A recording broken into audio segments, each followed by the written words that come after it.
Kembali, Pengadilan Negeri Kota Bumi menggelar sidang lanjutan Kepala Inspektorat Kabupaten Lampung Utara Muhammad Erwinsyah terkait kasus konsultansi dan konstruksi di kantor inspektorat dengan kerugian negara sebesar Rp202.709.549,60. Sidang dengan agenda menyerahkan kesimpulan dari pihak penggugat dan tergugat dihadiri oleh kuasa hukum dari Muhammad Erwinsyah.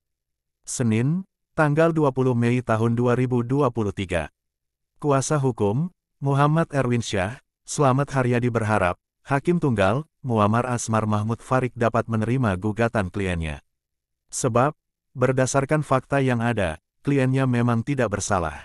Kalau majelis hakim melihat persoalan ini berdasarkan faktual maka pasti hakim akan membenarkan apa yang kami simpulkan, kata dia. Ia berkeyakinan bahwa kliennya tidak bersalah dalam persoalan ini. Itu dikarenakan persoalan yang menimpa kliennya masih termasuk pelanggaran administrasi. Mestinya persoalan ini tak terburu-buru dibawa ke ranah hukum. Masih ada aparat pengawasan intern pemerintah untuk menangani persoalan ini. Pelanggaran administrasi itu kan belum tentu bersalah, tuturnya. Sebelumnya, Inspektur Kabupaten Lampung Utara, Muhammad Erwinsyah ditetapkan sebagai tersangka oleh pihak Kejaksaan Negeri Lampung Utara dalam kasus dugaan penyimpangan anggaran program jasa konsultansi konstruksi inspektorat, Jumat sore, tanggal 3 Mei tahun 2024.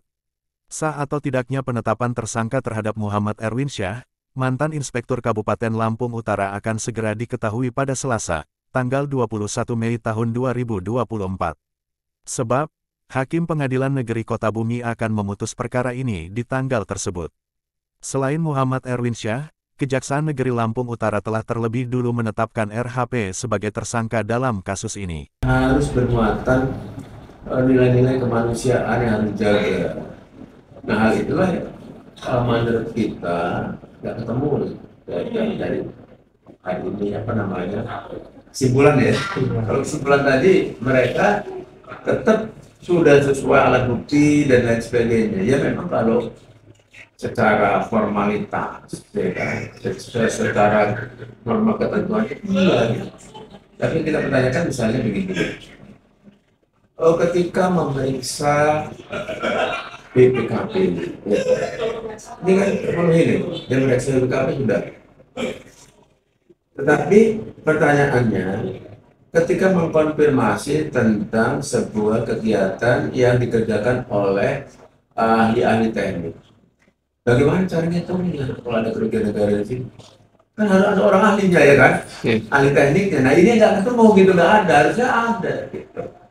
Nah terus kemudian memeriksa perkara ini kan menurut saya ini ada sentuhan, ada irisan kalau kata hakim itu dengan masalah-masalah administrasi dengan hukum pidana. Coba dikonfirmasi udah belum? Ini nggak ada, mereka jalan aja terus begitu. Dan kita pengennya coba koordinasi dulu bahwa ini wilayah sedang berada di wilayah administrasi. Ya, kalau administrasi belum tentu melanggar hukum dia. Kalau administrasi itu ya cukup ya APIM atau pejabat-pejabat yang berwenang itulah yang minta. Udah kembalikan kalau ada kerugian negara. Kalau nggak ada kerugian negara, salah gitu perbaiki lingkungannya gitu. Sederhana.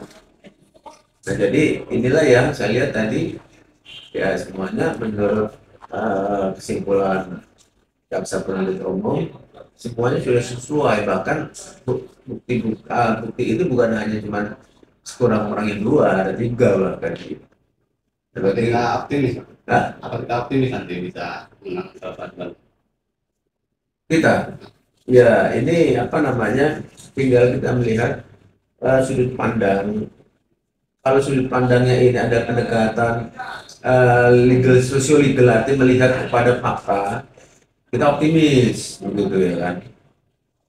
Tapi kalau ini tergantung hakim, kalau hakim melihatnya ini pada faktual, ya pasti dia akan membenarkan apa yang kita simpulkan gitu.